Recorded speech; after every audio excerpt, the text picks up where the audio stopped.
नमस्कार, मैं दुर्गेंद्र चौहान।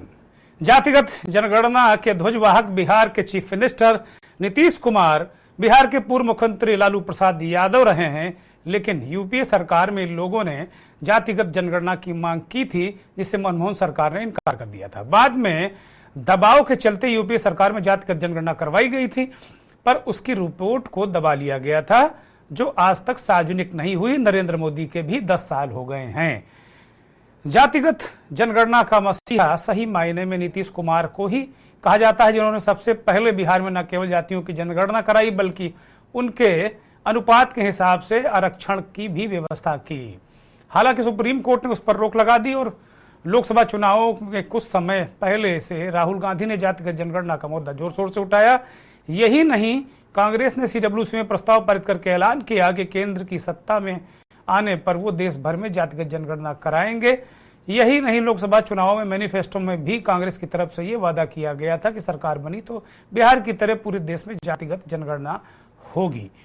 अब सवाल सबसे बड़ा यही है कि बहुत सारे देश में बिल आ गए, बहुत सारी बातें होंगी, यूसीसी की बात हो रही है, जातिगत जनगणना की बात कब होगी, वक्फ बिल पास हो गया है, इस तरीके के बहुत सारे तमाम बिल पास हो गए हैं। अयोध्या, मथुरा, काशी की बात होती है, सड़क पर नमाज नहीं पढ़ी जाए, इस पर भी सख्ती हुई, ताजिए का साइज छोटा कर दिया है, भी इस पर भी सख्ती हुई। बहुत सारे इस तरीके की चीज हुए, बहुत सारी चीजें इस तरह की हुई और उनमें यह भी कहा गया कि ठीक, इसमें जनहित है।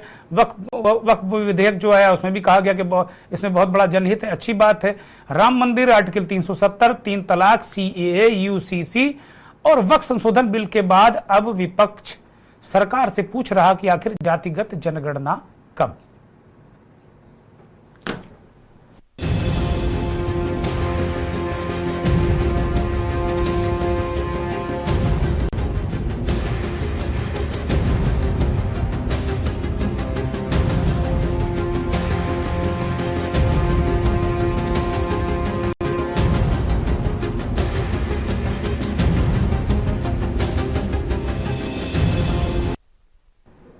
और इसी को लेकर अभी इसी सत्र में राज्यसभा में विपक्ष के नेता मल्लिकार्जुन खड़गे ने एक बार पूछा कि भाई अब जातिगत जनगणना कब कराओगे, और इस पर अच्छी खासी बहस हुई।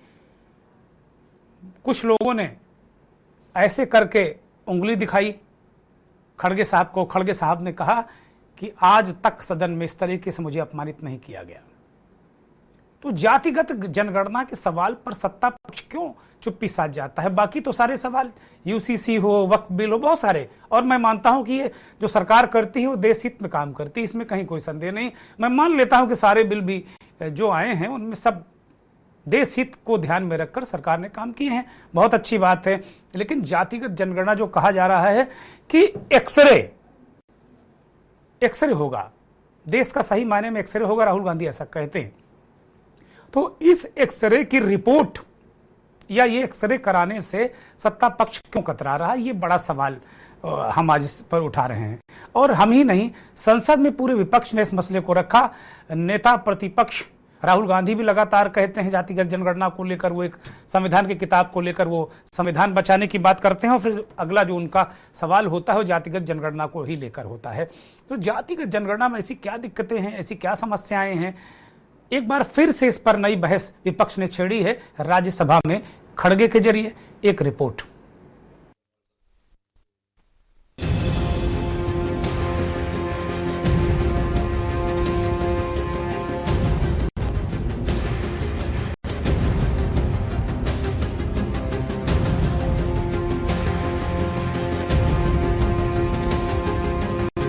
राम मंदिर, आर्टिकल 370, 3 तलाक, CAA, UCC और ताजा वक्फ संशोधन बिल जैसे कदमों ने न केवल बीजेपी के मूल समर्थकों को खुश किया, बल्कि देश की राजनीति को एक नई दिशा की ओर मोड़ दिया।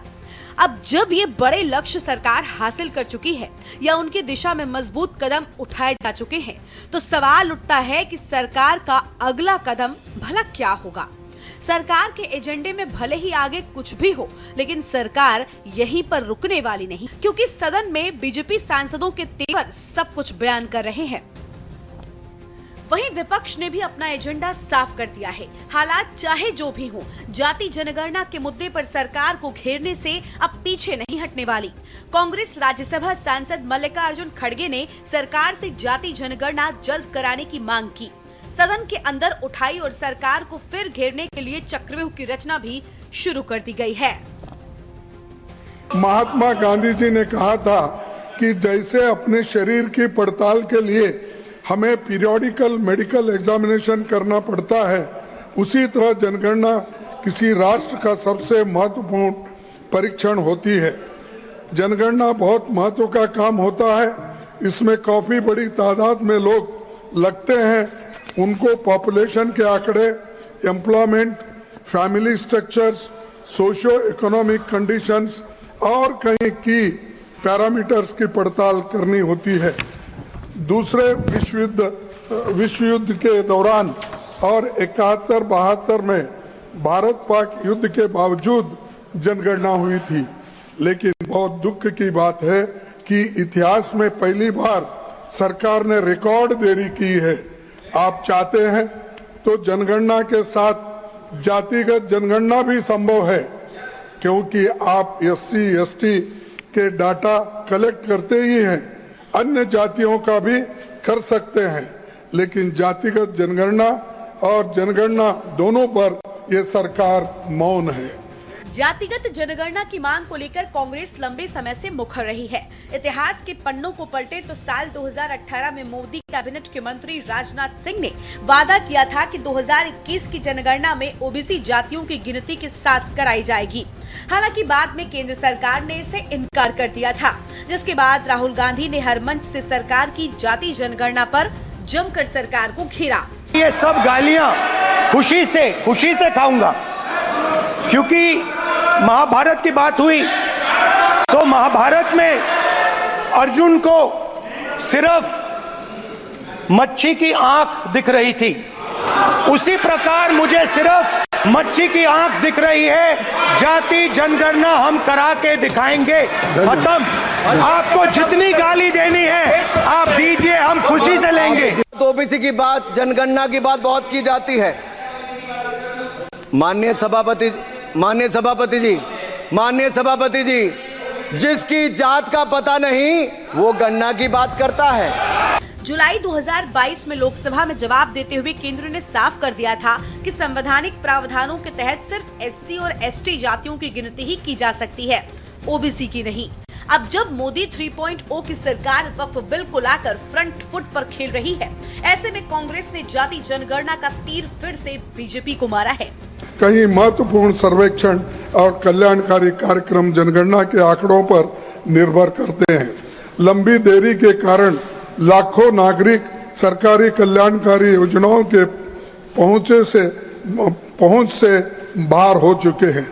नीति निर्माताओं के पास आम फैसला लेने के लिए जरूरी और भरोसेमंद डाटा नहीं है।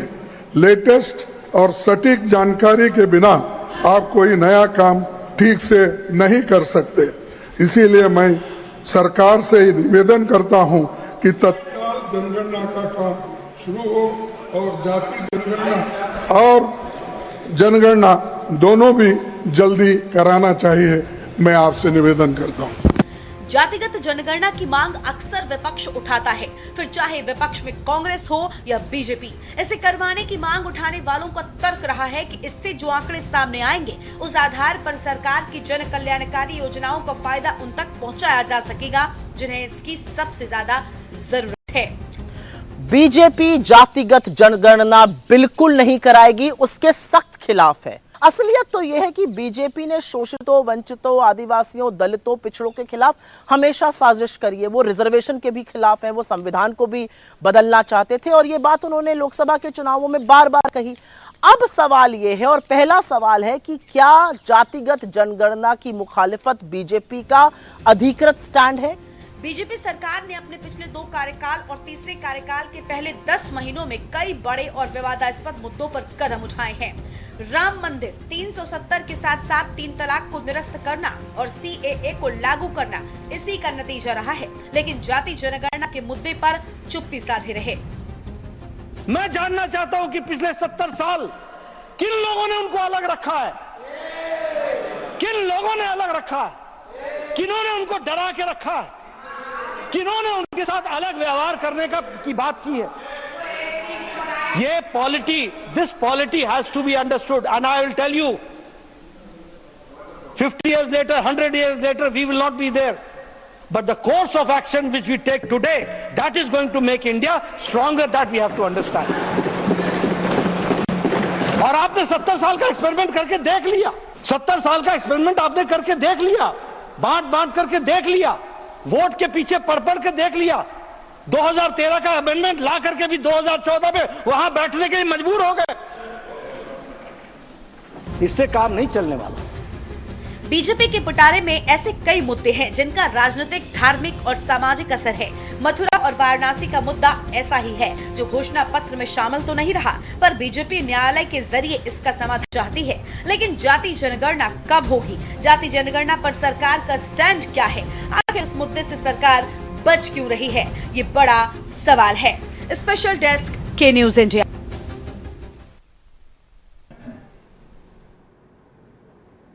बहुत सारे सवाल इस रिपोर्ट के जरिए आपको समझ में आए होंगे कि बहुत सारे सवाल उठे हैं। बहुत सारे अच्छे काम मैं मान रहा हूं कि इनको बहुत अच्छा काम है। सरकार को मैं मानता हूं कि किसी देश की सरकार अपने देश के लिए अच्छा ही काम करती है, मुखालफत नहीं करती। सरकार देश के लिए ही वो काम करती है और जो कुछ हुआ मान के चल रहे हैं अच्छा है। विरोध करना ये हमारा जन्मसिद्ध अधिकार है, यानी जनता का, विपक्ष का संवैधानिक अधिकार है कि हम अगर भारत में हैं और लोकतांत्रिक देश में हैं तो हमारा अधिकार है, हम अपनी बात रख सकते हैं, न्यायालय है। और इसी तरीके से जो वक्फ बिल पास हुआ है दोनों सदनों में, उसके बाद अब लड़ाई न्यायालय की तरफ बढ़ गई है। कांग्रेस पार्टी और AIMIM वहाँ जा रहे हैं, लेकिन इस बीच खड़गे ने इस सवाल को एक तरीके से नए तरीके से फिर उठा दिया। नेता प्रतिपक्ष हैं राज्यसभा में, वो कह रहे हैं कि भाई जातिगत जनगणना से एक पूरा सिनेरियो समझ में आएगा, और चूंकि जनगणना ही बहुत लेट हो चुकी है, जाति जनगणना होती नहीं है, तो अगर जातिगत जनगणना हो जाएगी तो सोशो इकोनॉमिक स्थितियों का पता चलेगा, लोगों के कल्याण के लिए योजनाएं बन पाएंगी। इससे लोग बहुत पिछड़ रहे हैं। हमारे साथ एक पैनल जुड़ा हुआ है, बहुत विद्वान लोग हैं, जहां तक मैं मानता हूं। देवेंद्र प्रमुख भारतीय जनता पार्टी के नेता हैं। देवेंद्र जी स्वागत। शान खान कांग्रेस के प्रवक्ता हैं। अशोक तिवारी समाजवादी पार्टी के प्रवक्ता हैं। हयात उमर इस देश के जाने माने वरिष्ठ पत्रकार हैं। डॉक्टर प्रोफेसर अमिताभ कुंडू इस देश के जाने माने अर्थशास्त्री और पूर्व डीन JNU हैं। डॉक्टर अमिताभ कुंडू ने देश और दुनिया में बहुत सारा काम किया है। सामाजिक स्तर पर, आर्थिक स्तर पर बहुत सारे सर्वेज और बहुत सारी सुझाव विभिन्न सरकारों, विभिन्न अंतर्राष्ट्रीय संस्थानों को उन्होंने दिए हैं। डॉक्टर साहब बहुत स्वागत, बहुत धन्यवाद। और डॉक्टर प्रोफेसर ओम सुधा राष्ट्रीय अध्यक्ष हैं भारतीय SC ST OBC संयुक्त मोर्चा के। सभी मेहमानों का बहुत स्वागत, बहुत धन्यवाद, बहुत आभार। चर्चा की शुरुआत प्रोफेसर डॉक्टर अमिताभ कुंडू से ही करेंगे। डॉक्टर साहब, खड़गे साहब ने राज्यसभा में फिर अभी मुद्दा उठाया 2-3 दिन पहले, और कह रहे हैं कि द्वितीय विश्व युद्ध में भी जो जनगणना है वो रुकी नहीं थी। उसके बाद ये पहला अवसर है, कोरोना में बीत गया, उसके बाद भी 2-3 साल बीत गए, जनगणना नहीं हुई।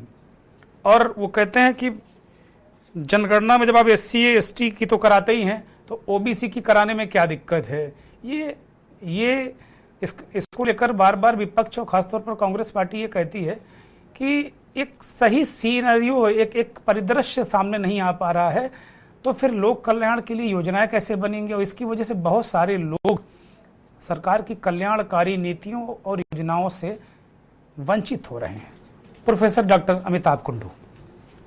दुर्गेंद्र जी, मैं समझता हूं कि देश की जनगणना और सांख्यिकी व्यवस्था का मसला इतना महत्वपूर्ण है कि इसको हमें राजनीति से ऊपर उठ के इसको पर विचार करना पड़ेगा।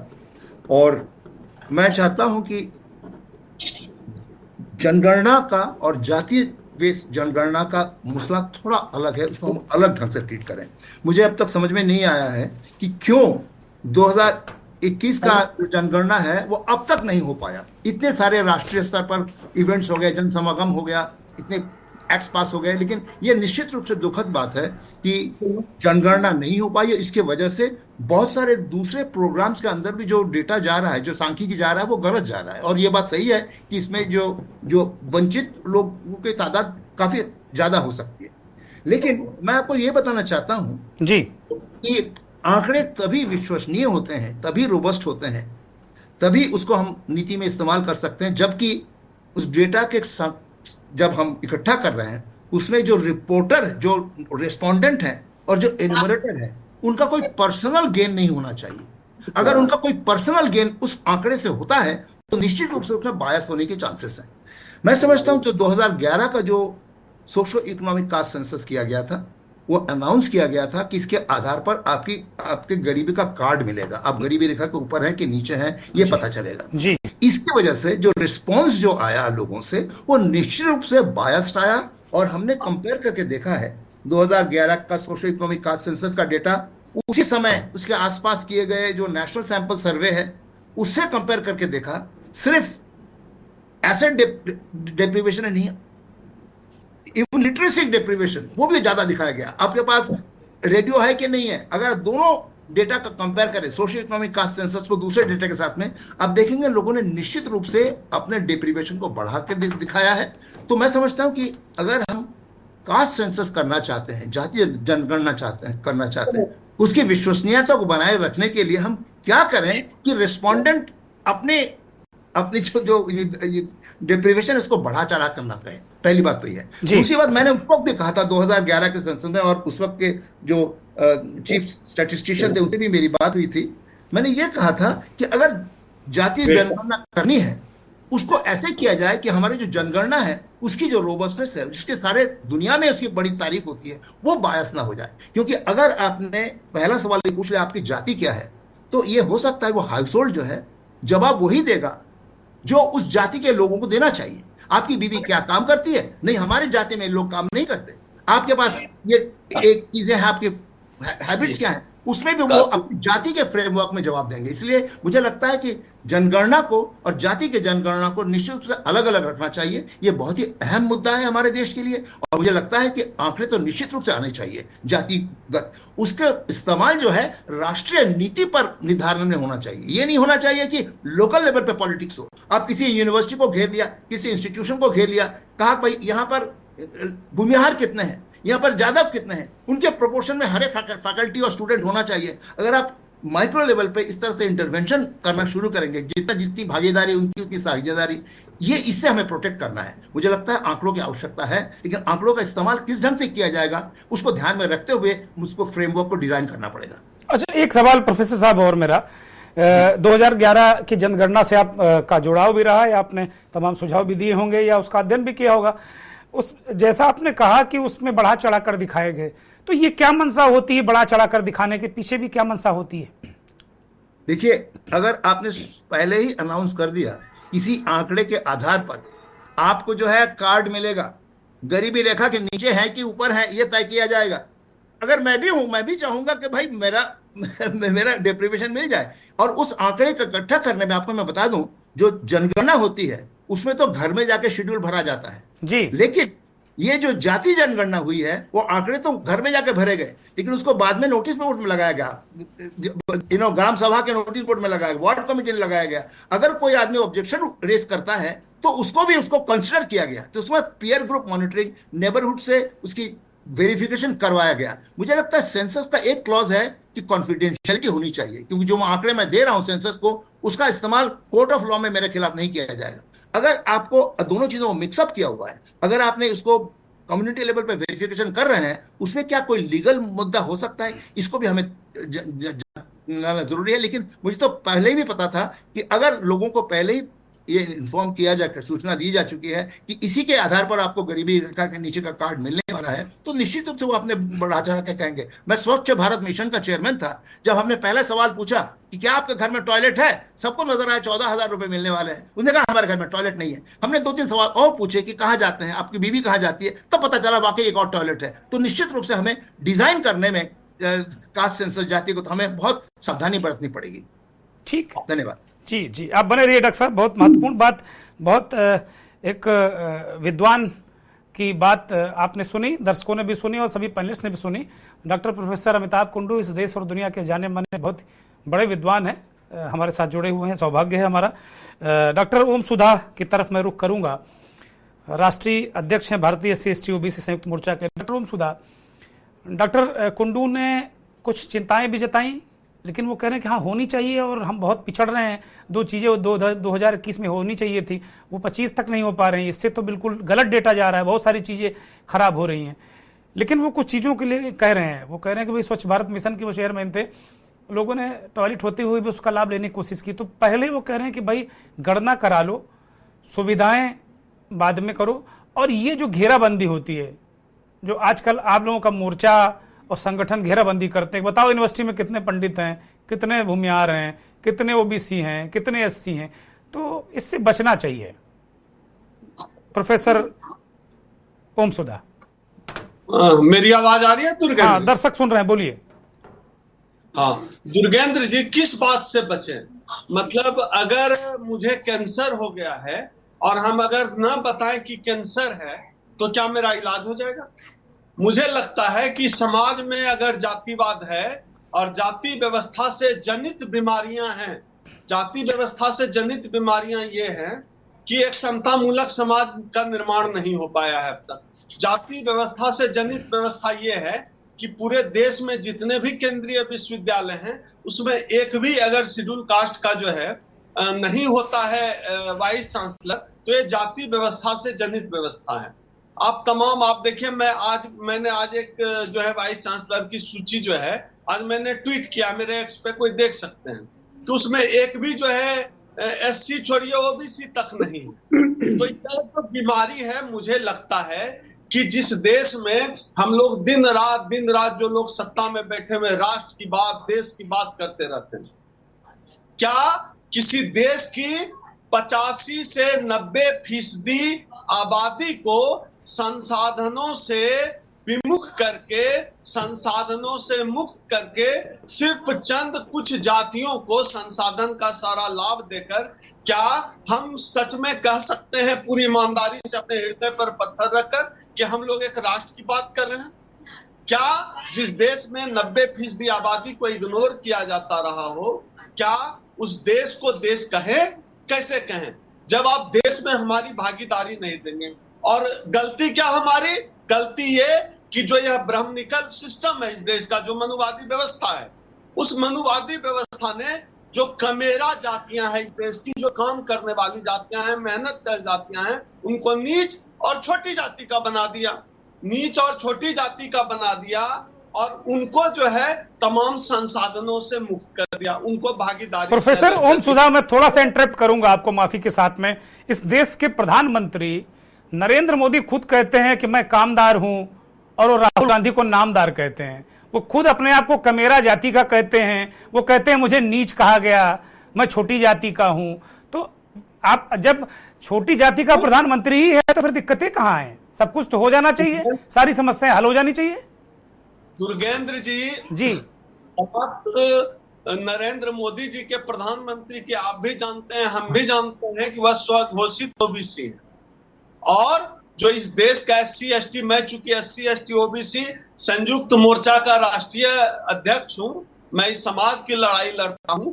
हमें अपने जाति का नेता नहीं चाहिए, हमें अपनी जाति की बात करने वाला नेता चाहिए। अगर प्रधानमंत्री जी सच्चे OBC होते तो जाति जनगणना कराते और इस बात को डायग्नोस करते। इस देश की 70% आबादी जो OBC की है उसका जज एक भी क्यों नहीं है? इस देश में एक भी केंद्रीय विश्वविद्यालय का कुलपति क्यों नहीं होता है OBC? इस देश में JNU जैसे केंद्रीय विश्वविद्यालय में एक प्रोफेसर नहीं है OBC का। आप आंकड़े चेक करिए उठाकर, अभी तो ग्रोक महोदय जवाब देने के लिए बैठे हैं, गूगल पे चेक करिए, जो बीजेपी के प्रवक्ता बैठे हुए हैं। अगर ये लोग OBC के हितैषी हैं तो फिर ऐसा क्यों है? अगर ये दलितों के हितैषी हैं, इन्होंने तमाम जगह पे आरक्षण खत्म करके दलितों के गले में हरिया और कमर में झाड़ू बांधने का इंतजाम क्यों कर दिया? इसका साफ जाहिर है, मैं खुलकर कहता हूं, भारतीय जनता पार्टी और नरेंद्र मोदी की सरकार ये RSS से संचालित होती है, जिनके अंदर मनुस्मृति चलता है। इनको बर्दाश्त, ये आप देखिए ना कि इस देश में ऐसा भी हुआ है कि संसद भवन से 2 किलोमीटर की दूरी पर भारतीय संविधान की प्रति जलाई गई है। आप भी वाकिफ हैं, आप इतने बड़े देश के सबसे विद्वान संपादकों में से मैं मानता हूं आपको दुर्गेंद्र जी। और किस माइंडसेट के लोग हैं, किस तरह के लोग उनका समर्थन करते हैं। और पूरे देश में, अगर इस देश में SC ST OBC की आबादी 85 से 90% है, किसको दिक्कत है 85% संसाधन में भागीदारी चाहिए? इस देश में 22% दलितों की आबादी है। हम कहां कह रहे हैं कि हमको जो है 25% दो, हमको 22% चाहिए। हम इस देश के नागरिक हैं, इस देश को हमने अपने खून पसीने से सींचा है। इस देश में जितनी हमारी आबादी है उतनी ही हमको भागीदारी चाहिए, न उससे कम चाहिए न उससे ज्यादा चाहिए। और यह न्यायिक बात है, इस बात को सब मानेंगे अगर आप सही मायने में, अगर आपका चरित्र न्यायिक। तो डॉक्टर ओम सुधा, इसका एकमात्र इलाज है कि जाति जनगणना होनी चाहिए, एकमात्र इलाज है क्या इसका? जी जी, जब तक बीमारी पता नहीं चलेगी, जाति जनगणना तो बीमारी को डायग्नोस करना है। जब तक बीमारी पता नहीं चलेगी तब तक आप इलाज कैसे करेंगे? तो बीमारी को डायग्नोस करने के लिए आपको जाति जनगणना करनी पड़ेगी, ताकि पता तो चले। जाति जनगणना होगी तो पता चलेगा कि किसकी थाली का खाना कौन खा रहा है। बिना डायग्नोस किए कैसे पता चलेगा? इस देश में अगर 22% जो है दलित का एक भी कुलपति नहीं है, इसका मतलब है हमारी थाली का खाना कोई और खा रहा है। PMO में अगर एक भी OBC IAS नहीं है सीनियर प्राइम मिनिस्टर्स ऑफिस में, तो OBC की थाली का खाना कौन खा रहा है? यह बीमारी पता चलना जरूरी है। होता है कि इस देश में 3% ब्राह्मणों की आबादी है, सत्ता संसाधन में लगभग 100% है। यह न्यायिक नहीं है। न्यायपूर्ण तर्क यही कहता है कि जाति जनगणना हो और उसके आधार पर संसाधनों का न्यायपूर्ण बंटवारा हो। मैं न्यायपूर्ण सब थैंक यू प्रोफेसर ओम सुधा, आप बने रहिए। मुझे एक ब्रेक पर जाने का इशारा हो रहा है, मैं एक छोटा सा ब्रेक ले रहा हूं।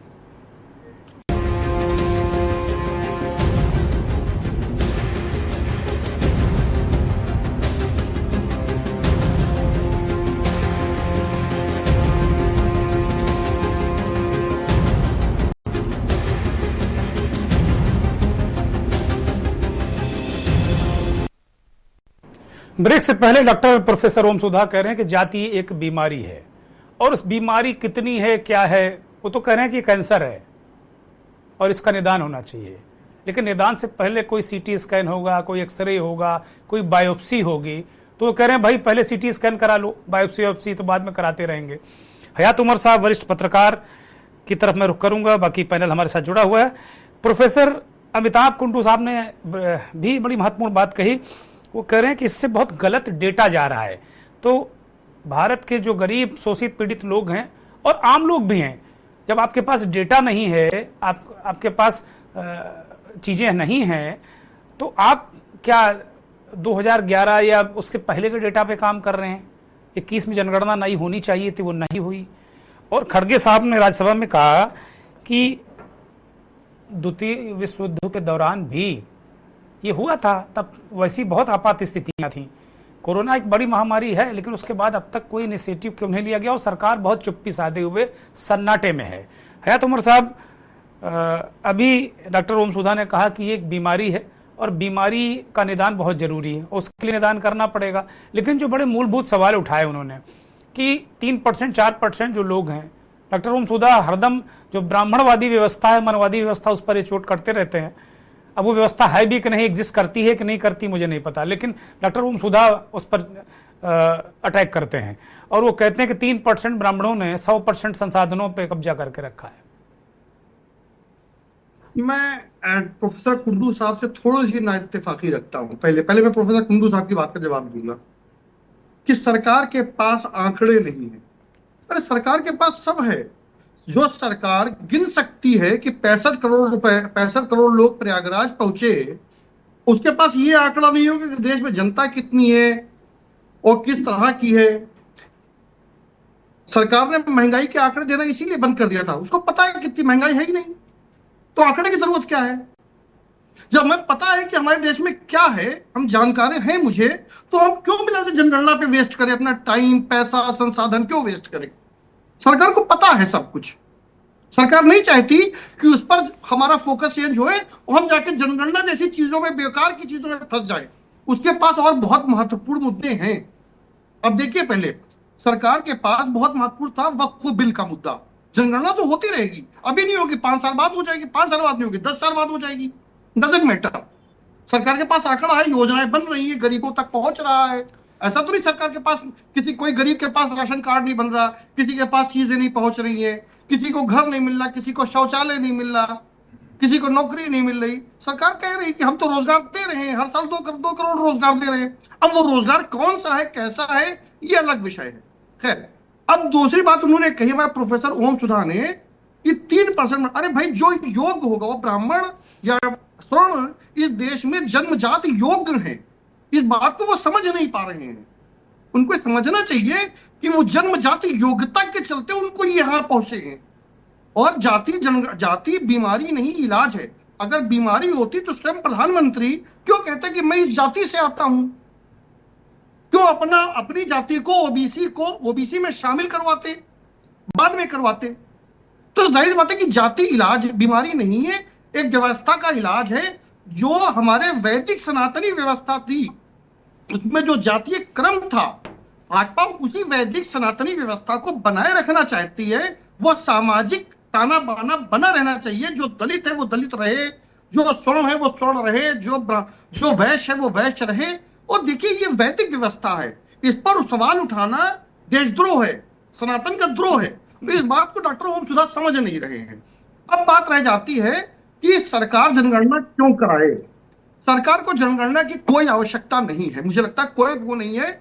और जातीय जनगणना तो खास करनी चाहिए। अगर जातीय जनगणना हुई तो ये पता चल जाएगा कि दलित कितने हैं, ओबीसी कितने हैं, स्वर्ण कितने हैं।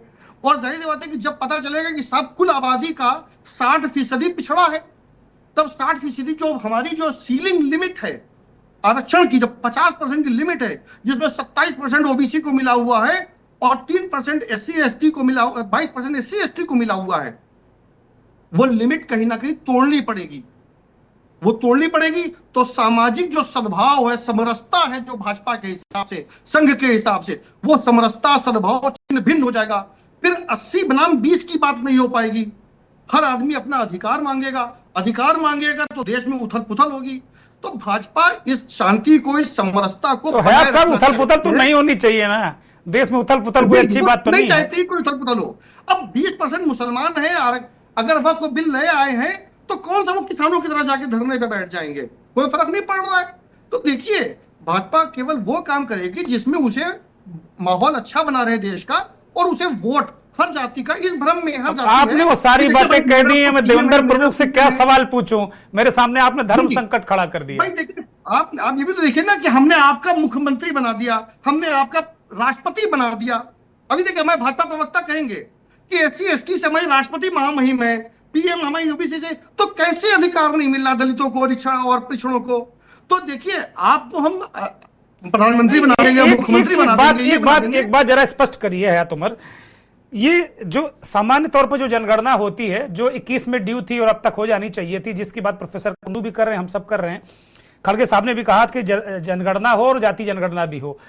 आमतौर पर जब जाति जनगणना होती है तो उसमें SC/ST के तो आंकड़े आते ही आते हैं, लेकिन OBC के आंकड़े नहीं आते हैं। इसको कई बार ये कहा गया कि गैर संवैधानिक है। नहीं, अगर संविधान में नहीं है तो मंडल आयोग की सिफारिशों को पहले रद्द करना चाहिए। और सबसे बड़ी बात है कि OBC का आरक्षण तत्काल समाप्त करना चाहिए सरकार को। अगर आप समझिए पहले कि अगर आंकड़ा संवैधानिक है तो आरक्षण तो पूरी तरह से संवैधानिक है। OBC को, सरकार को OBC आरक्षण फौरन समाप्त कर देना चाहिए। क्या सरकार करेगी ये? ठीक है, मैं जवाब लेता हूं। देवेंद्र प्रमुख की तरफ जाता हूं। देवेंद्र प्रमुख, बहुत सारे सवाल हैं और हर बार विपक्ष, शायद ही कोई ऐसा सदन होता हो जिसमें वो इस मुद्दे को नहीं रखता हो।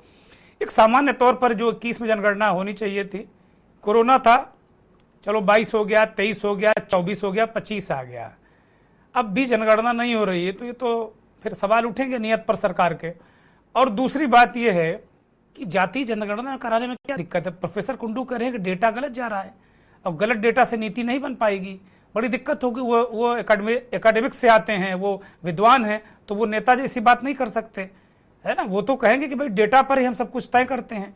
और जब इस तरह की कोई चीज कराएं तो पहले ऐलान मत कर दें कि आप ये करें वो करें, हम आपके लिए ये करेंगे ना, पहले आप डेटा कलेक्ट करें फिर योजनाएं बनाएं तो आपके पास रियल डेटा आएगा। देवेंद्र प्रमुख। देखिए दुर्गेन्द्र सर, जिस तरह से अमिताभ सर ने क्लियर किया बड़ी गहन बात है, और प्रत्यक्ष को कभी प्रमाण की जरूरत नहीं होती है। तो ये बात उनके माध्यम से जब अभी शुरू भी नहीं हो जा काम, वो उन्होंने क्लियर कर दिया। यही एक बुद्धि कौशल की बात होती है, जो आपने जिक्र किया वो पूर्ण इस पर बैठती है। और मैं उस बात को जो है अपनी बात से संबद्ध करते हुए, मैं एक पार्टी का छोटा कार्यकर्ता होने के नाते अपनी बात रखता हुआ हूँ। क्यों मुझे अब सवालों के जवाब ही देने हैं, अभी मेरी बात ऐसी कोई नहीं होगी कि मैं थोपूंगा। जिस तरह से हमारे जो दूसरे मित्र ओम जी ने, डॉक्टर साहब ने उठाई है बातें लेकर स्पष्ट रूप से, तो उसमें से जो एक झलक निकल कर आ रही है, जो दर्द निकल कर आ रहा है, वो बड़ा गहन है। और उस दर्द पर अगर बहस का विषय बने तो ये है कि आप किसी को अपना अधिकार मांगिए, बहुत अच्छी बात है, लेकिन नाम से या जिस तरह से जिस दर्द के साथ इंगित करते हैं, उसमें ब्राह्मण हो, मुझे कोई बात नहीं, अग्रिम जाति में जो भी आते हैं उसकी बात ब्राह्मणों की नहीं है, किसी की भी होती है, वैश्य समाज से भी हो सकते हैं, और ओबीसी और SC ST। अब आप SC ST की बात कर रहे हैं, आपने 2 नाम गिना दिए, PMO को लेकर जिक्र कर दिया है, दूसरा नाम आप जो है यूनिवर्सिटी को लेकर के हमारे जो SC ST का रिकॉर्ड उठाकर देख लीजिए तो बहस का विषय हो जाएगा। शायद आप बोल रहे हैं कि ब्राह्मणों से भी आगे निकल गए आप लोग। ये कड़वा सत्य है, आप इसे नकार नहीं सकते टीवी पर बैठकर। अगर यहाँ मैं बहस करूंगा, डाटा निकालने लगा तो डाटा बड़ा टाइम लग जाएगा, निकलता नहीं है, बोलने से कुछ नहीं होता। प्रोफेसर साहब, पढ़े लिखे लोग बोलने के लिए ही बैठते हैं। तो यहाँ कुछ चीज सत्य के साथ आती है। और हयात सर का तो जो है वो तो उनका फायर करने का तरीका, उन्हें तो मैं पहले से जानता हूं कि उनका जो है अटैकिंग जो बड़ी खतरनाक होती है। उन्होंने घुमा फिरा कर, देखिए सरकार पर आज जिम्मेदारी जवाबदेही है।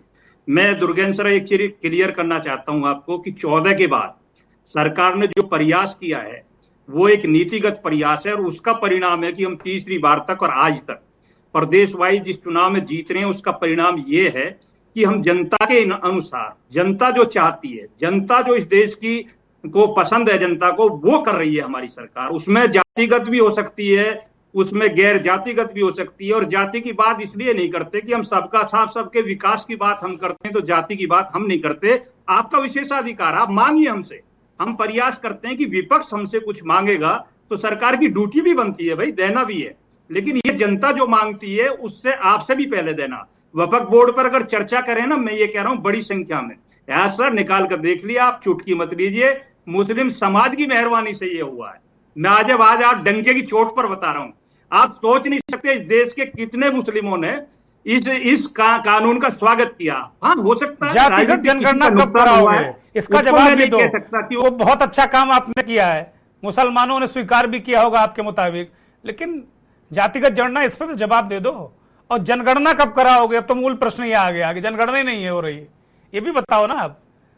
मैं दुर्गेश सर आ रहा हूं अपनी बात पर। मैं जातिगत की जो बात कर रहा हूं, मैं फिर दो बुद्धिजीवी वर्गों का अलग अलग अपना विश्लेषण हुआ है, इस पर ज्यादा मेरे लिए कुछ बचा नहीं है। मैं जिस तरीके से अमिताभ सर ने कहा है, सरकार की नैतिक जिम्मेदारी बनती है, कोई ऐसा दाग ना आ जाए, कोई ऐसी बात पहले ही ना आने लगे कि जातिगत जनगणना कराकर विपक्ष जो सोच रहा वो तो होगा नहीं, क्योंकि 70 वर्षों कांग्रेस के हाथ में थे भाई, आप सारी चीज क्लियर कर सकते थे। मैं तो ये कह रहा हूं कि आप पाकिस्तान बांग्लादेश तक की भी करा लेते, वो भी आप ही के हाथ में थे। आप भारत की बात छोड़ो, आज ये दिन देखना ही नहीं पड़ता। जो काम आपने किए, जो खड्डे, यही तो दिक्कत है। जातिगत जनगणना को आप पाकिस्तान ले जाते हैं, आप बांग्लादेश ले जाते हैं, आप अफगानिस्तान ले जाते हैं, आप जर्मनी ले जाते हैं, दिक्कत यही है। और आप जानबूझकर ऐसा करते हैं, आप उसको भारत में नहीं रहने देते। जब जाति का सवाल पूछो तो वो 70 साल गिनाते हैं, नेहरू को गिनाते हैं। अब काम नहीं चलने वाला है। आपसे पहले इस डिबेट में कड़े शब्द आए, सरकार के खिलाफ आए, प्रधानमंत्री के खिलाफ आए, लेकिन आप काउंटर नहीं करते। मुझे ये भी बोलना पड़ेगा भाई। मैंने पत्रकार भी विपक्ष का हिस्सा है, ये मत भूलिए। मैं उन पत्रकारों में नहीं कि मैं सत्ता पक्ष के साथ खड़ा रहूं, बिल्कुल नहीं। मैं भी सवाल पूछूंगा, मेरा भी काम यही है। पत्रकार भी विपक्ष का हिस्सा है, और ये शायद देश के पत्रकार भूल जाते हैं। नहीं पूछना, विश्लेषण के साथ जवाब देता हूं।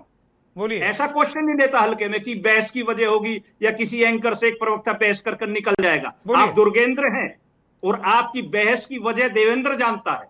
मैं बिल्कुल सोच समझ कर आपकी डिबेट में बैठता हूं। बड़े चैनल, नेशनल चैनल पर डेली डिबेट होती है, लेकिन दुर्गेंद्र के चैनल पर जब होगी तो दुर्गेंद्र सर तथ्य बैठकर पढ़कर आना पड़ेगा, क्योंकि अयाज सर जैसे भी मेरे सम्मानित साथी शानदार क्वेश्चन झांकते हैं। यहां से एक प्रवक्ता नहीं निकल सकता, या प्रवक्ता से अलग भी कई चीज चाहिए साथ में, तब आपसे जान बच सकती है। जी बोलिए। तो मैं सर यही क्लियर करूंगा कि आप इंतजार कीजिए। लोकतंत्र है, जैसे भारत चाहेगा, जैसे भारत की जनता चाहेगी, वैसे भारत सरकार करेगी। जिस दिन ये जातिगत जनगणना भारत की जनता की तरफ से आ गई, उस दिन सर हो जाएगी। ठीक बात है। बहुत बहुत महत्वपूर्ण सवाल का जवाब आपने दिया है भाई। एक तो कांग्रेस के नेता के पास मैं जाऊंगा, शान खान। अब एक तो 70 साल में आप अफगानिस्तान तक करा सकते थे, आपने नहीं कराई। भारतीय जनता पार्टी के नेता ने आपके लिए एक प्रश्न छोड़ा। दूसरा वो कहने भाई जनता जब चाहेगी, अगर वो जनता के हित में अगर काम नहीं कर रहे होते तो तीसरी बार नरेंद्र मोदी प्रधानमंत्री नहीं होते। राज्यों में धुआंधार प्रदर्शन, आपको बिल्कुल जमींदोज कर दिया। आपके नेता और संविधान की किताब लेकर टहलते ही रहे। भारतीय जनता पार्टी ने बिल्कुल काम कर दिया जो उसको करना था, और एक के बाद बिल, एक के बाद। अब वक्त बिल पर तो आपके जो सबसे बड़े नेता राहुल गांधी बोले ही नहीं, ये भी सवाल है। तो कैसे काम चलेगा भाई? आप लोग अभी असमंजस में हैं, सरकार को बख्शने के मूड में हैं, या अभी तय नहीं कर पा रहे हैं कि हमें करना क्या है? कंफ्यूज है कांग्रेस क्या? देखिए दुर्गेंद्र जी, 100 में से 90 शोषित वंचित है। शोषितों वंचितों ने ललकारा है। धन संसाधन और राजपाट पर 90 भाग हमारा है। भाजपा का मनुस्मृति राज और भाजपा की दुर्योधन वाली अंगूठा काटो नीति नहीं चलेगी। इस देश के पिछड़े, इस देश के दलित, इस देश के आदिवासी जाग चुके हैं, और उनकी भावना है कि देश में जातिगत जनगणना हो। उनकी भावना है कि देश में आरक्षण पर जो 50% की सीमा लादी गई है, भाई उनकी भावना है तो ये क्यों जीत रहे हैं? फिर ये भी तो सवाल करते हैं ना। ये अगर उनकी भावना है तो ये क्यों जीत रहे हैं? उन्होंने आज साफ कह दिया देवेंद्र प्रमुख ने कि भैया जो कोई अगर जनता का मन रसगुल्ला खाने का है तो आप पनीर पकौड़ा क्यों खिलाने के चक्कर में हो? वो नहीं खाएंगे, रसगुल्ला खाएंगे। और हयात उमर ने भी वही कहा कि भाई जो जनता को चाहिए वो दे रहे हैं और जीत रहे हैं चुनाव। मेरी बात पूरी हो जाने देते तो आपके सारे उत्तर मिल जाते। बोलिए। देखिए, कांग्रेस पार्टी देश के दलितों, आदिवासियों और पिछड़ों की लड़ाई लड़ रही है, सामाजिक न्याय की लड़ाई लड़ रही है। इसीलिए भाजपा इस लड़ाई को भ्रमित करने के लिए, इन मुद्दों से देश की जनता का ध्यान भ्रमित करने के लिए इन प्रकार से सांप्रदायिक मुद्दों को उछालती रहती है। चाहे वो समान नागरिक संहिता हो, चाहे वो वक्फ संशोधन हो, ये तमाम जो मुद्दे उछाले जाते हैं वो इसलिए उछाले जाते हैं ताकि देश में जातिगत जनगणना के और सामाजिक न्याय की जो आवाज है उसको दबाया और कुचला जा सके। और ये भाजपा का इतिहास रहा है कि भाजपा ने हमेशा सामाजिक न्याय का विरोध करने के लिए सांप्रदायिकता का और धर्म का सहारा लिया है। क्योंकि 90 के दशक में भी जब मंडल आंदोलन चल रहा था, उस समय भी भाजपा आरएसएस ने मंडल बनाम करमंडल का नारा दिया था और पूरे देश में एक सांप्रदायिक वातावरण खड़ा करके पिछड़ों को सामाजिक न्याय से वंचित रखने का प्रयास किया था। तो इनकी विचारधारा मनुस्मृति से प्रेरित है, इनकी विचारधारा पुरातन पंथी है। ये चाहते हैं कि जो वैदिक व्यवस्था थी, जैसे अभी हयात जी ने जो चर्चा की थी, ये चाहते हैं कि भारत में वैदिक व्यवस्था बनी रहे। जो शूद्र है, जो 80% जो देश की जनता है जो शूद्र है, वो शूद्र बना रहे, वो संसाधनों से वंचित रहे, वो शिक्षा से वंचित रहे, और कुछ मुट्ठी भर लोग, कुछ जो स्वर्ण जाति के लोग हैं, वो देश के संसाधनों पर कब्जा करके बैठे। अच्छा, आप लोगों ने सवर्णों के खिलाफ अभियान छेड़ दिया है। आप चाहे समाजवादी पार्टी के नेता हो चाहे आप लोग हो, इससे वोट नहीं मिलेगा। आपको काम करना पड़ेगा, सड़क में आना पड़ेगा। दुर्गेंद्र जी, हमने कोई अभियान नहीं छेड़ा है, हमने अन्याय के खिलाफ अभियान छेड़ा है। आप सोचिए कि केंद्र सरकार में 90 सचिव हैं, उन 90 सचिवों में से केवल 3 पिछड़ी जाति के हैं। तो आप लोगों की सुई वहीं अटक कर रह गई, वहीं सुई अटक कर रह गई कि प्रधानमंत्री का विशेषाधिकार है शान खान, वो रखने दो उनको। आप सड़क पर आओ ना, सड़क पर आओ और बताओ ओबीसी और SC/ST को कि आपका हक मर रहा है, तो आप ट्विटर खेलते रहते हो। कैसे काम चलेगा भाई? दुर्गेंद्र जी, हमने भारत जोड़ो यात्रा करके सड़कों पर लोगों की लड़ाई लड़ी, हमने भारत जोड़ो न्याय यात्रा करके सड़कों पर लोगों की लड़ाई लड़ी, और निश्चित रूप से आप बिल्कुल निश्चिंत रहिए, हम भारत के नागरिकों की लड़ाई इस पूरी मजबूती के साथ लड़ेंगे और भाजपा की ईंट से ईंट बजाएंगे। ठीक है, मैं अशोक तिवारी की तरफ रुख करूंगा। अशोक तिवारी जी, ये बड़ा जबरदस्त एक नैरेटिव, आपकी पार्टी ने भी ये नैरेटिव किया। आप जैसे लोगों को बड़ी दिक्कत होगी पार्टी में, क्योंकि आप तिवारी हैं, और कांग्रेस पार्टी भी कह रही है कि भाई सवर्ण सवर्ण सवर्ण, सवर्णों में ब्राह्मण टारगेट पर, और आपके नेता भी कह रहे हैं कि अपर कास्ट के लोगों ने यूनिवर्सिटीज पर कब्जा कर रखा है, खास तौर पर ब्राह्मणों ने। तो क्या ये अपर कास्ट को हाशिए पर रखकर विपक्ष सत्ता चाहता है इस देश की, या फिर नरेंद्र मोदी का मॉडल है कि कमंडल के अंदर मंडल भी है, SC ST भी है, सारे लोग हैं? देखिए, ये जो भी जादूगरी मोदी जी अभी तक कर रहे हैं या करते रहे हैं, उसका पर्दाफाश हो चुका है एक तरह से, और 2024 में ही हो चुका है, जब 37 सीटें हमने यूपी में जीती। अब उसका परिणाम 27 में देखेंगे लोग। मैं कहना चाहता हूं कि हमारी पार्टी का गठन ही सामाजिक न्याय के लिए हुआ है और सेकुलर फैब्रिक को कायम रखने के लिए हुआ है, जो संविधान में हमारे निहित है, सेकुलर फैब्रिक। आज सच्चाई है, उस पर हम मजबूती से खड़े हैं। राष्ट्रीय अध्यक्ष जी हमारे पूरे देश में नेतृत्व कर रहे हैं इस सेकुलर फैब्रिक का। अब बीजेपी के लोग कहते हैं सेकुलर शब्द बाद में जोड़ दिया गया, सेकुलर था ही नहीं। बाबा साहब बिल्कुल नहीं चाहते थे कि सेकुलर हो कुछ, बिल्कुल अलग बात है। बाबा साहब से ज्यादा बाबा साहब का शब्द ही नहीं है, तो कांग्रेसियों का शब्द है, उसमें घुसेड़ दिया सेकुलर जी। और अब तो सेकुलर बैज नहीं है, अब सेकुलर आप लोगों के लिए होगा बैज। अब लोग कहते हैं मुझे सेकुलर मत कहो भाई, मैं हिंदूवादी जी सर, मुझे सेकुलर मत कहो। अब मैं हाँ जी सर, आप अपनी बात कह रहे हैं जी, ठीक है सर।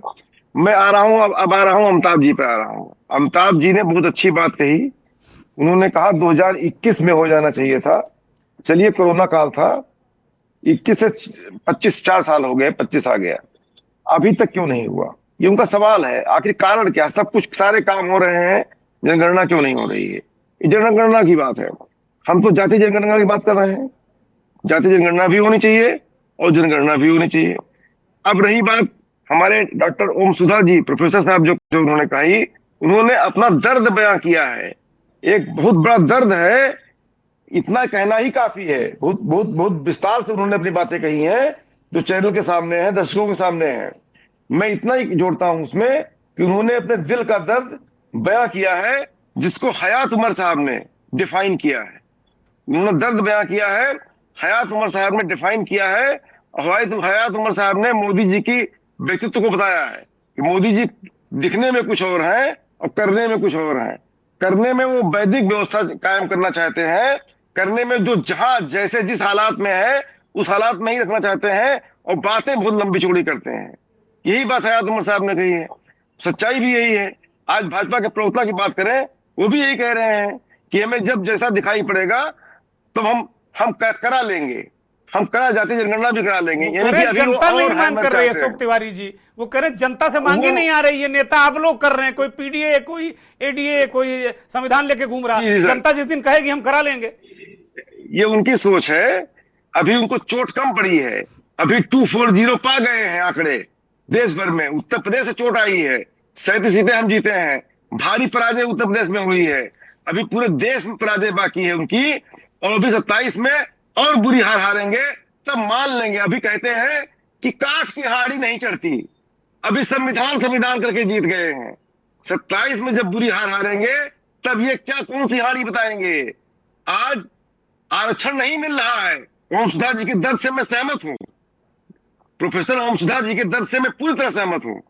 आज मैं कहना चाहता हूं, आज दलित को आरक्षण नहीं मिल रहा है, दलित का आरक्षण हमारा जा रहा है, नौकरियां निकाली नहीं जा रही हैं, आज जो है परीक्षाएं लीक कराई जा रही हैं, प्राइवेटाइजेशन करा दिया जा रहा है। विपक्ष इस सवाल को नीचे तक ले कहां जा पा रहा है? इस सवाल को गांव-गांव, गली-गली ले कहां जा पा रहा है? विपक्ष तो उलझा हुआ है, विपक्ष बोलता ही नहीं। जिस तरीके से वक्फ बोर्ड पर हमलावर होकर अटैक करना चाहिए था विपक्ष को, अगर वो सहमत नहीं था इस बिल से, मुझे तो नहीं दिखा बहुत आक्रामक तरीके से विपक्ष ने हमला किया हो।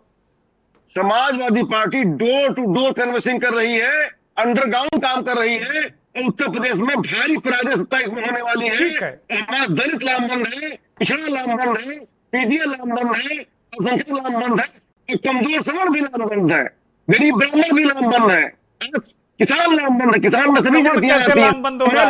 जब सवर्ण को निशाने पे रखोगे तो आपको तो कैसे वोट देगा सवर्ण? जो कमजोर है, जो नौकरी नहीं पा रहा, 4 साल की नौकरी से नहीं पा रहा है, ऐसा सवर्ण भी जो किसान है, उसकी उपज की आय नहीं मिल रही है, जो महंगाई की मार झेल रहा है, ये सारे लोग लामबंद है आज। जी ठीक है अशोक तिवारी जी, एक छोटा सा जवाब 10 सेकंड का मैं देवेंद्र प्रमुख से चाहूंगा, उसके बाद मैं प्रोफेसर कुंडू के पास जाऊंगा इस डिबेट को अंतिम चरण में ले जाने के लिए। बोलिए देवेंद्र प्रमुख, जवाब दीजिए। वो कह रहे हैं कि आपका हसर बुरा होने वाला है।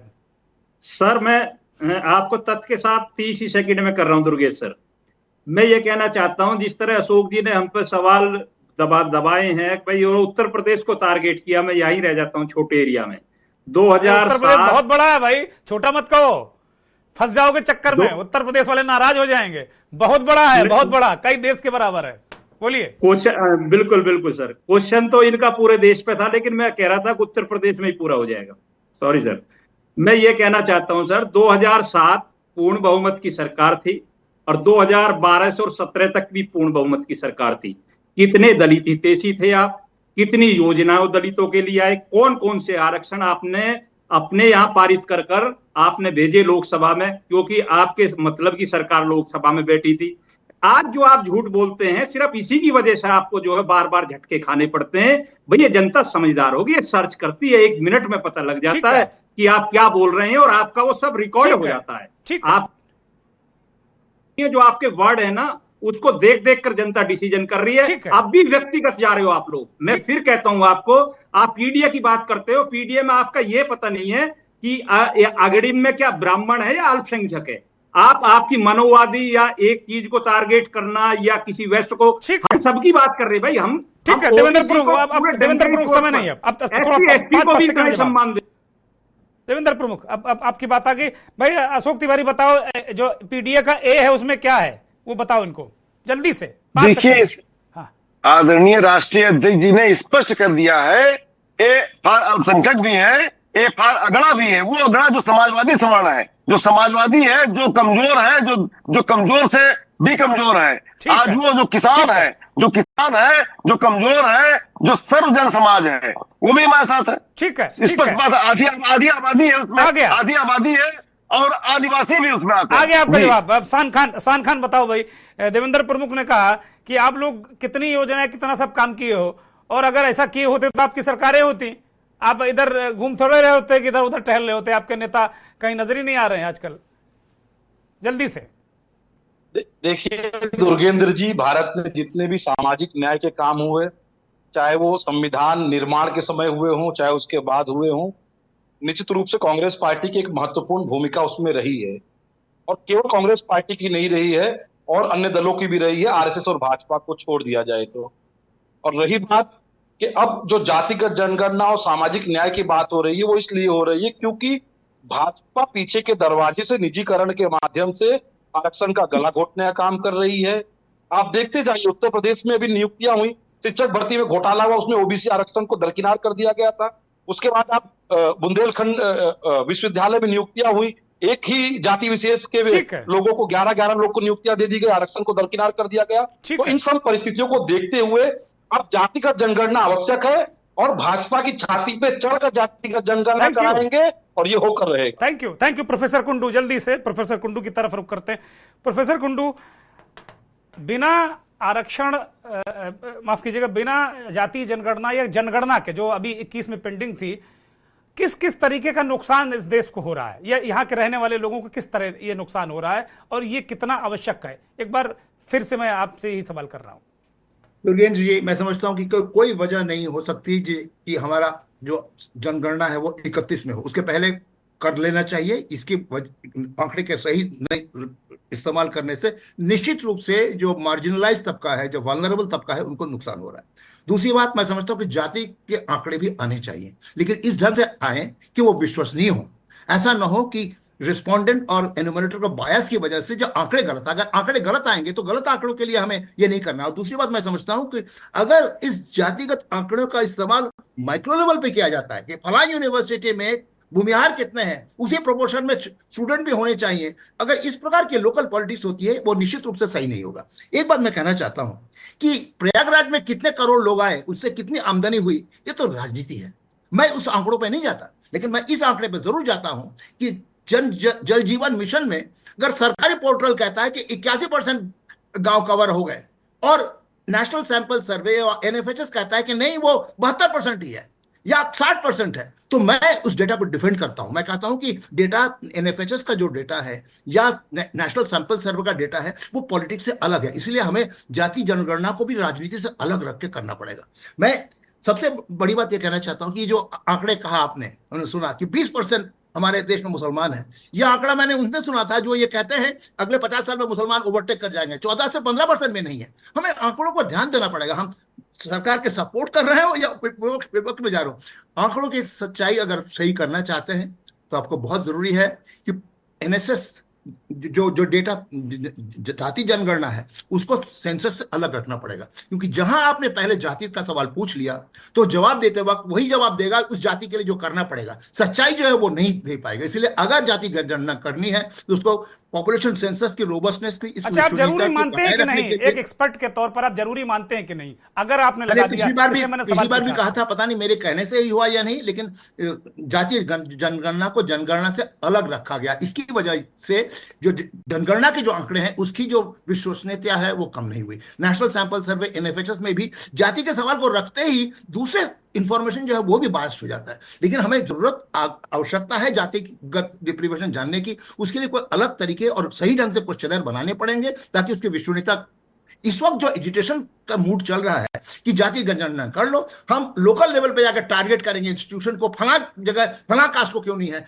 अगर आप चाहेंगे हर संस्था में, हर ऑर्गेनाइजेशन में अगर हर एक फैकल्टी का या स्टूडेंट का जो बेनिफिशियरी का प्रोपोर्शन बिल्कुल उसके जाति के में हो, यह बिल्कुल इनएफिशिएंसी को लाना होगा। इस का अवॉइड करना है। जाति के आंकड़े चाहिए नेशनल लेवल पे, राष्ट्रीय स्तर पर हमें प्रोग्राम बनाना है। मैं बिल्कुल मानता हूं कि 85% अगर डिप्राइव्ड है तो 85% रिसोर्सेज उनको जाना चाहिए, लेकिन ये नहीं है हर जाति को कहेगा भाई मेरा प्रोपोर्शन इतना क्यों कम हुआ इस साल में, उसको ही बढ़ाना पड़ेगा। इस तरह से जो पॉलिटिक्स आएगी बहुत ही गंदी होगी। नेशनल स्तर पर मैं मानता हूं जितना शेयर है पॉपुलेशन का उतना शेयर रिसोर्सेज, लेकिन इंडिविजुअल लेवल पे, इंस्टीट्यूशनल लेवल पे ये करने की कोशिश करें तो इनएफिशिएंसी की बिल्कुल भरमार हो जाएगी और देश की जो प्रगति का रेस है वो निश्चित रूप से इफेक्ट होगा। थैंक यू प्रोफेसर ओम सुधा, बड़ा मुश्किल है आपके लिए, लेकिन चूंकि मेरे पास अब टाइम ओवर हो चुका है इस चर्चा का, बहुत संक्षिप्त में एक टिप्पणी चाहता हूं। प्रोफेसर साहब ने कहा कि भाई इसको एक तरीके से करा जाना चाहिए, ऐसा ना हो कि केवल जातियों के नाम पर आप नियुक्तियां कर दें तो फिर एफिशिएंसी इनएफिशिएंस इसका भी खतरा रहेगा, इनएफिशिएंट लोगों को जगह मिल जाएगी उसमें। डॉक्टर ओम सुधा, अनम्यूट करिए। जी दुर्गेंद्र जी, सवाल फिर से आ जाए तो बेहतर। प्रोफेसर साहब ने कहा कि अगर कोई तरीके से, कोई अलग तरीका होना चाहिए जिससे जाति जनगणना हो और इसको लेकर इंस्टीट्यूशंस और इसमें टारगेट ना किया जाए, उसको एक प्रॉपर समाधान निकाला जाए, नहीं तो फिर एफिशिएंट लोग नहीं आएंगे अगर इसके आधार पर चीजों को किया जाएगा तो।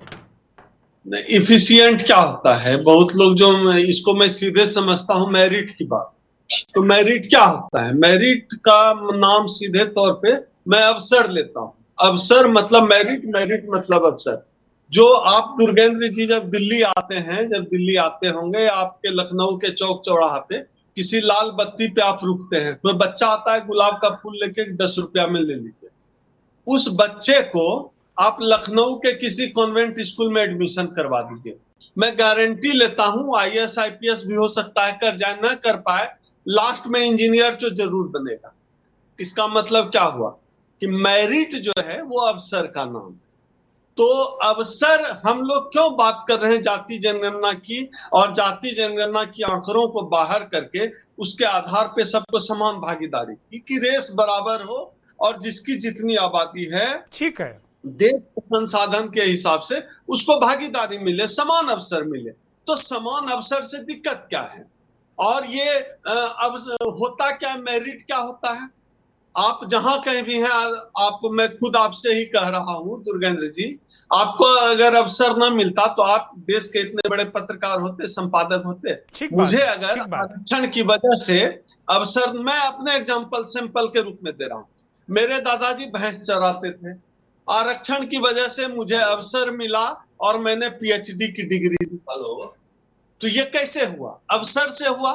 और अगर मुझे आरक्षण की वजह से अवसर नहीं मिलता तो मैं भी, हो सकता है कि दादाजी दूसरे का भैंस चराते थे, मैं अपना भैंस चराता। तो अवसर ने सब कुछ तय कर लिया। ठीक है। आज जो देश में इस मानसिकता के लोग हैं जो कहते हैं समरसता की बात, समरसता मतलब क्या? जो यथास्थितिवाद है वो यथास्थितिवाद बना रहे, जो यादव भैंस चराता रहे, कोयरी कुर्मी सब्जी उगाता है सब्जी उगाता रहे, पासवान जो है चौकीदारी करता है, दुसाध पासवान चौकीदारी करे, पासी तारी उतारने का काम करता है, तारी उतारे, और वो चमार जो है, जाटव जो है, वो जूता चमड़ा सीते रहे। यह यथास्थितिवाद, इसी को भाजपा ने नाम दिया है समरसता का। धन्यवाद डॉक्टर ओमसुधा। अब वक्त बिल्कुल इजाजत नहीं देता, 5 सेकंड में मैं चाहता हूं कि समाप्त करें। हयात उमर साहब, बड़ा मुश्किल काम है लेकिन कर दीजिए। हयात उमर साहब जल्दी से। बिल्कुल, अभी जैसे हमें देवेंद्र जी ने कही कि सरकार जब जनता चाहेगी तब कराएगी, तो यही जब जनगणना के लिए जो डॉक्टर प्रोफेसर कुंडू कह रहे हैं कि जनगणना होनी चाहिए, तो जनता जब तख्ती हाथ में लेकर के, बैनर हाथ में लेकर के किसानों की तरह जाके कोई बॉर्डर घेर के खड़ी होगी, अब जनगणना कराओ भाई, जनगणना कराओ, जनगणना कराओ, चुनाव का मुद्दा जनगणना बनेगा, जब हार जीत जनता पे होगी तब भाजपा जो सरकार जो है वो जनगणना कराएगी। बहुत शुक्रिया, बहुत धन्यवाद देवेंद्र प्रमुख, शान खान साहब, Ashok Tiwari, Hayat Umar Sahab, professor doctor Amitabh Kundu, doctor Omsudha, बहुत धन्यवाद। बहुत आभार दर्शकों का जिन्होंने इस कार्यक्रम को बहुत देखा, शिद्दत से सुना। बड़ी बौद्धिक चर्चा थी, बहुत तर्क थे। डॉक्टर ओमसुधा, डॉक्टर प्रोफेसर कुंडू जैसे लोग इस कार्यक्रम में थे जो तर्कों से अपने बातों को रख रहे थे। सारे मेहमान, बहुत अच्छी चर्चा रही। बहुत बहुत धन्यवाद। नमस्कार।